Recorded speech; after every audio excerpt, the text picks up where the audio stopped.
Hello అందరికీ welcome to our channel. నేను మీ కోట ప్రవళిక. ఈరోజు మా వారికి మా పిల్లలకి ఎంతో ఇష్టమైన పప్పుండలు అండ్ చిక్కీలు అయితే చేసేసానండి. చాలా టేస్టీగా ఉన్నాయి. ఎంత స్మూత్గా సాఫ్ట్గా అండ్ చాలా టేస్టీగా ఉన్నాయి.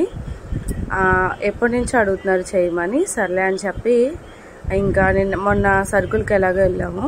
మంచి క్వాలిటీ బెల్లం కూడా దొరికింది. అందుకనే ఈ రెసిపీ అయితే చేశాను. ఈ రెసిపీ మీకు కూడా కావాలా? అయితే రండి చూసేద్దాం.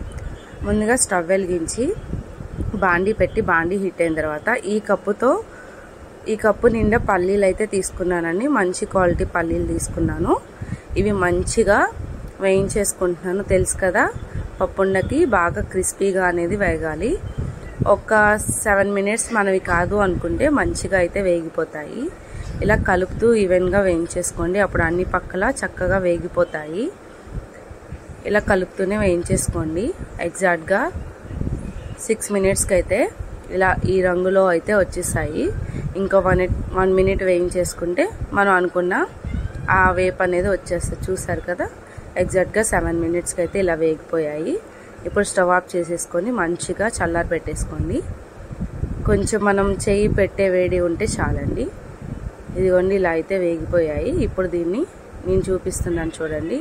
ఇలా నలిపితే చక్కగా పొట్టు రాలాలి. అలా పొట్టు రాలితే వేగినట్టు మంచిగా. అప్పుడు మన పంట కింద తగిలినప్పుడు చాలా క్రిస్పీగా అండ్ టేస్టీగా అనిపిస్తాయి. పల్లీలు చక్కగా ఊడిపోతున్నాయి చూడండి పొట్టంతా. ఇలా అన్నిటినీ ఇలా చేత్తో స్మాష్ చేసుకుంటూ పొట్టుని సపరేట్ చేసేసుకోవాలి. ఒకటి నోట్లో వేసుకొని చూడండి, కరకరలాడుతూ అలా అనిపిస్తే మంచిగా వేగినట్టు. లేదు అనుకోండి ఇంకో 1 మినిట్ వేయించుకోండి, కంగారు పడవసరం లేదు. ఇలా పొట్టును మొత్తం నలిపేసుకున్నాం కదా. ఇప్పుడు నేనైతే దీన్ని పొట్టుని పల్లీల్ని ఎలా సపరేట్ చేస్తానో చూడండి. చాలామంది ఊదుతారు లేదా చాట్లో వేసి చల్లిస్తారు. నేనైతే ఇలా మనకి ఏమైనా అటుకులు కానీ లేదంటే చక్రాలు కానీ వేయించే గరిటె ఉంటుంది కదా, ఆ గరిటెలోకి తీసుకొని ఇలా ఒక్కసారి జల్లిచ్చేస్తే చక్కగా పొట్టుకు పొట్టు పల్లీకి సపరేట్ అయిపోతాయండి. చక్కగా బాగుంటుంది ఈ టిప్పు. మీరు కూడా ట్రై చేయండి. చాలామంది చాట్లో వేసి జల్లించి ఊదుతారు, అప్పుడు మనకి కళ్ళు తిరిగినట్టు అనిపిస్తాయి. ఇప్పుడు ఈ టిప్పు పాటిస్తే మనకు అలాంటి ఏమీ జరగవు. చక్కగా నీట్గా వితిన్ 2 మినిట్స్లో చక్కగా పొట్టుకు పొట్టు సపరేట్ అయిపోతాయి. చూస్తున్నారు కదా ఎంత ఈజీగా పొట్టు అనేది సపరేట్ అయిపోయిందో. అలాగే చిందర వందరగా కూడా పడిపోదు అనమాట. ఒక దగ్గరే మనం వేసుకున్న గిన్నెలోనే ఆ పొట్టు కూడా సపరేట్ అయిపోద్ది. ఇప్పుడు స్టవ్ వెలిగించి అదే బాండి పెట్టి మనం ఏ కప్పుతో అయితే పల్లీలను తీసుకున్నామో అదే కప్పుకి ఒక 1/2 ఇంచ్ తగ్గించి ఇలా ఆర్గానిక్ బెల్లం అని అడిగితే ఇస్తారండి. ఈ ఒక 1 కేజీ తెచ్చుకుంటే సగం కన్నా తక్కువే మనకి ఈ రెసిపీకి అవుతుంది అనమాట. అంటే నేను వేసిన క్వాంటిటీ ప్రకారం నేను ఏ కప్పుతో అయితే పల్లీలు తీసుకున్నానో అదే కప్పుకి 1/2 ఇంచ్ తగ్గించి బెల్లాన్ని తీసుకున్నాను. బెల్లం ఇలా వేయంగానే ఇలాగా చక్కగా వేడికి ఇలా మెల్ట్ అవుతూ వస్తుందండి. ఇలా గరిటెతో కలిపేసుకోండి. వాటర్ అనేది మనం ఎక్కువ వాడము, జస్ట్ ఏదో వేసానన్న పేరుకి లైట్గా వాటర్ అనేది వేస్తాను, ఎక్కువ వాటర్ వేయను. లైట్గా చూస్తున్నారు కదా, అలా జస్ట్ అలా వాటర్ వేసాను అంతే. ఇప్పుడు మంచిగా కలిపేసుకోండి. అందుకని నేను చేసిన పప్పుండలు అనేవి అంత సాఫ్ట్గా చక్కగా పెద్దవాళ్ళైనా పిల్లలైనా చక్కగా తినేసేటట్టు ఉంటాయన్నమాట. ఎందుకంటే పెద్దవాళ్ళు పప్పుండలు కొరకాలంటే భయపడతారు, కానీ ఈ పప్పుండలు నేను చూపించిన టిప్తో ఫాలో అయితే పెద్దవాళ్ళు కూడా ఈజీగా తినేయచ్చు. ఇప్పుడు ప్లేట్కి నెయ్యి రాసి పక్కన పెట్టేసుకోండి. బెల్లం కూడా కరగటానికి సిద్ధంగా ఉంది, ఇంకొంచెం కరగాలి. చూసారు కదా, ఆర్గానిక్ మంచి క్వాలిటీ బెల్లం. అలాగే వాటర్ ఎక్కువగా పోయకుండా పాకం రానిచ్చుకుంటే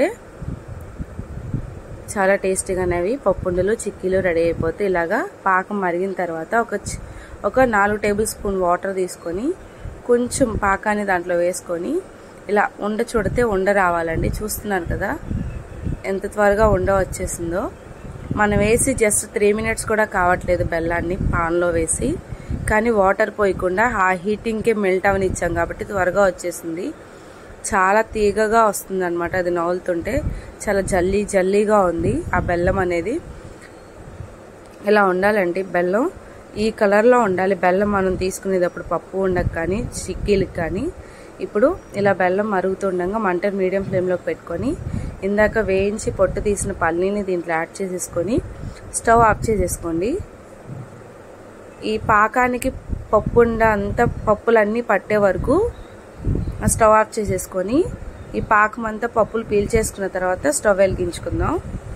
ఇలా మంచిగా కలిపేసుకోండి గరిటెతో. ఎక్కడ ఆ పాకం కానీ పప్పులు కానీ సపరేట్గా ఉండకుండా మొత్తం కలిసే విధంగా మిక్స్ చేసేసుకోండి. చక్కగా కలుపుతూనే ఉండండి. మీరు కలుపుతూ ఉంటూ ఆ కన్సిస్టెన్సీ అనేది దగ్గర పడుతూ ఉంటుంది. ఇప్పుడు మనం స్టవ్ వెలిగించేసుకుందాం. అన్నిటికీ పాకం పట్టేసింది కదా. ఇప్పుడు మంటను మీడియం ఫ్లేమ్లో అడ్జస్ట్ చేసుకోండి. హై ఫ్లేమ్ పెట్టొద్దు, లో ఫ్లేమ్ వద్దు, మీడియం ఫ్లేమ్లో పెట్టుకొని మంచిగా ఇలా నేను చూపిస్తున్న విధంగా కలిపేసుకుంటూ ఉండండి. అప్పుడు కింద హీట్కి మనం కలుపుతున్న దానికి పైన ఆరుతూ కింద హీటింగ్కి గట్టి పడుతూ ఉంటుంది. చూస్తున్నారు కదా కన్సిస్టెన్సీ అనేది. ఇలా ఉన్నప్పుడు మనం చిక్కీస్ చేసుకోవాలి. ఇలా కన్సిస్టెన్సీ ఉన్నప్పుడైతే చిక్కీస్ బాగా వస్తాయి. ఇందాక నెయ్యి రాసుకున్న ప్లేట్లోకి దీన్ని షిఫ్ట్ చేసుకుందాం. సగం చిక్కీలు చేసుకుందాం, సగం ఏమో పప్పుండలు చేసుకుందాం. ఇలా ఒక 4 గరిటెల వరకు ఆ పప్పుండ మిశ్రమాన్ని దీంట్లో వేసేసుకొని నెయ్యి రాసిన ప్లేట్లోకి షిఫ్ట్ చేసుకొని చక్కగా పరుచుకోండి. ఎక్కడా కూడా బ్రేక్స్ లేకుండా నీట్గా ప్లేట్ నిండా పరిచేసుకుంటే చిక్కీస్ అనేవి నీట్గా వస్తాయి. ఇది ఒక అరగంట సేపు ఆరితే చాలండి. చక్కగా కట్ చేసేసుకోవచ్చు. లేదంటే మనం చేత్తో విరిపినా విరిగిపోతాయి. అంత ఫ్లఫీగాను అంత సాఫ్ట్గా కూడా ఉంటాయి, అంత గుల్లగా కూడా ఉంటాయి. ఇలా ప్లేట్ నిండా సపరేట్ ఇలా ప్రెస్ చేసేసుకొని పక్కన పెట్టేసుకున్నాను. ఇప్పుడు మంటని కొంచెం హై ఫ్లేమ్లోకి మార్చి ఇప్పుడు ఇది పప్పుండలు కాబట్టి కన్సిస్టెన్సీ అనేది దగ్గరగా రావాలి. కలుపుతూనే ఉండండి, కలుపుతూనే ఉండండి. కలుపుతూ ఉంటే గట్టిగా అనేది అయిపోతుంది ఆ యొక్క మిశ్రమం, పప్పుండ మిశ్రమం. చూసారు కదా, ఇలా కలుపుతుంటే దగ్గరికి వచ్చేసింది. ఇలా దగ్గరికి రావాలండి. ఇలా దగ్గరికి వచ్చిన తర్వాత స్టవ్ అనేది ఆఫ్ చేసేసి కలుపుతూనే చల్లారి పెట్టేసుకోండి. మనం చేయపెట్టి ఉండలు చుట్టుకునే అంత హీట్ ఉన్నప్పుడే ఉండలు చుట్టేసుకోవాలి. పూర్తిగా చల్లారిన తర్వాత ఉండలు చుడితే రాదండి. అందుకని ఇలా గరిటెతో కలుపుకుంటూ చల్లారనిచ్చేసుకోండి. ఒక వితిన్ 3 మినిట్స్కి అయితే చల్లారిపోతుంది. ఎక్కువ టైం కూడా అవసరం లేదు. రూమ్ టెంపరేచర్లో ఉన్న హీట్ ఆ యొక్క కూల్కి చల్లారిపోయింది. లేదంటే ఫ్యాన్ వేసుకొని ఇలా గరిటెతో కలుపుకుంటూ చల్లారి పెట్టేసుకోండి. 3 మినిట్స్కి చల్లారిపోయింది. ఇలా మొత్తం గరిటెగా ఉన్నది కూడా తీసేసి మంచిగా కలిపేసుకొని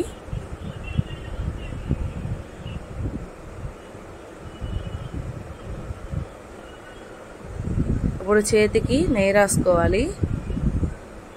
నేను యాక్చువల్లీ పాకంలో కూడా నెయ్యి వేసానండి. ఒక 3 టేబుల్ స్పూన్స్ దాకా నెయ్యి అనేది వేసాను. అప్పుడు కమ్మదనం కూడా యాడ్ అవుతుంది. ఇప్పుడు మీరు ఏ సైజు అయితే పప్పుండ చుట్టాలనుకుంటున్నారో అదే సైజు పప్పుండను తీసుకోండి. నాకు చెయ్యి లైట్గా కాలుతుంది, అంటే వేడి మీదే చుట్టాలి. నేను చేతికి నెయ్యి రాసుకొని ఇలాగా పప్పుండల్ని చుట్టేసుకోండి. చూస్తున్నారు కదా, చక్కగా మన పప్పుండలు కూడా రెడీ అయిపోయాయి. చూడండి ఎంత మంచిగా వచ్చాయో, రౌండ్ కానీ ఆ కలర్ కానీ. ఇంకోటి కూడా చుట్టి చూపిస్తాను. వేడి మీదే చుట్టుకోండి. చల్లారితే చెప్తున్నాను, పొడి పొడిలాడిపోతే రావు. కొంచెం వేడి పట్టగలగాలి. చేతికి వేడి తగిలినప్పుడే అది ఉండ అనేది బాగా వస్తుంది. ఈ టిప్ ఫాలో అవ్వండి. మంచి క్వాలిటీ పల్లీలు, మంచి క్వాలిటీ అలాగే బంగారు రంగులో ఉన్న బెల్లాన్ని తీసుకోండి. పాకంలో వాటర్ ఎక్కువ యాడ్ చేయొద్దు. అంతే, నా నుంచి ఈ టిప్స్ అండి. ఈ టిప్స్ అన్ని పాటిస్తే మంచిగా పప్పుండలు, చిక్కీలు రెడీ అయిపోతాయి. చాలా సాఫ్ట్గా టేస్టీగా కూడా ఉంటాయి. ఇంకోటి ఏంటంటే బెల్లంలో 3 రకాలు ఉంటాయి. ఒకటి నిండు, ఇప్పుడు నేను కింద నాప్కిన్ ఉంది కదా ఆ కలర్లో ఉంటుంది, అది తాటి బెల్లం. దాంట్లో లైట్ కలర్ ఉంటుంది, ఇప్పుడు ఆర్గానిక్ బెల్లం. అసలు ఈ రెండింటికి సంబంధం లేకుండా ఎల్లో కలర్లో ఉంటుంది బెల్లం. అది నార్మల్గా యూస్ చేసుకునే బెల్లం, అది పప్పుండలకి పనికిరాదు. ఇలాగా ఆర్గానిక్ బెల్లం అయితే పప్పుండలకి బాగుంటుంది అనమాట. ఇప్పుడు ఈ చిక్కీ కూడా చూసారు కదా, చక్కగా ఆరిపోయింది. నేనైతే కట్ చేసేసుకుంటున్నాను ఇలాగా. మీకు నచ్చిన షేప్లో కట్ చేసుకోవచ్చు. నేనైతే చిక్కీస్ షేప్లో కట్ చేసుకుంటున్నాను. ఇలా చాక్ పెట్టి తీయంగానే వచ్చేస్తున్నాయి. ఇప్పుడు చేత్తో ఒకసారి ఇలా వెరపగానే చూసారా ఎంత గుల్ల. These brothers my guys, know that we fly, know that they ride or die. Why they wanna move like that? Where you want gone? Why you want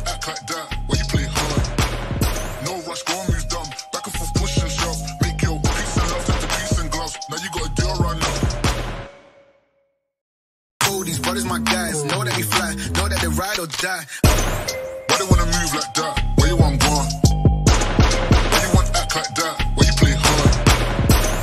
చూడండి చక్కగా ఎంతో గుల్లగా అండ్ సాఫ్ట్గా స్మూత్గా కూడా పెద్దవాళ్ళ నుంచి చిన్నపిల్లల వరకు తినడానికి వీలుగా రుచికరంగా ఉండే పప్పుండ లడ్డూలు అలాగే చిక్కీలు అయితే రెడీ చేస్తాను. ఇప్పుడు టేస్టింగ్ టైం. ఇప్పుడు టేస్ట్ చేయబోతున్నాను. అసలు నిజంగా కొరికితే ఎంత స్మూత్గా అలాగే నెయ్యి ఫ్లేవర్ తెలుస్తూ చాలా బాగుందండి. నేను చెప్పడం కాదు, మేము చెప్పిన టిప్స్తో మీరు కూడా ట్రై చేయండి. మీరు కూడా సూపర్ అనాల్సిందే. చాలా టేస్టీగా ఉన్నాయి. మా ఇంట్లో అందరికీ పంటి ట్రీట్మెంట్లు అయితే అయ్యాయి. కొంచెం గట్టిగా తింటే పెయిన్స్ వస్తాయని చెప్పి ఇలా చేశాను. అందరూ సూపర్ ఉందన్నారు. డెఫినెట్లీ మీరు కూడా ట్రై చేసి ఎలా అనిపించిందో కామెంట్ సెక్షన్లో కామెంట్ చేయండి. అలాగే లైక్ చేయండి, షేర్ చేయండి, సబ్స్క్రైబ్ చేసుకోండి. అలాగే కామెంట్ కూడా చేయండి. నేనైతే నెక్స్ట్ వీడియోలో కలుస్తాను. అంతవరకు చూస్తూనే ఉండండి. Bye bye.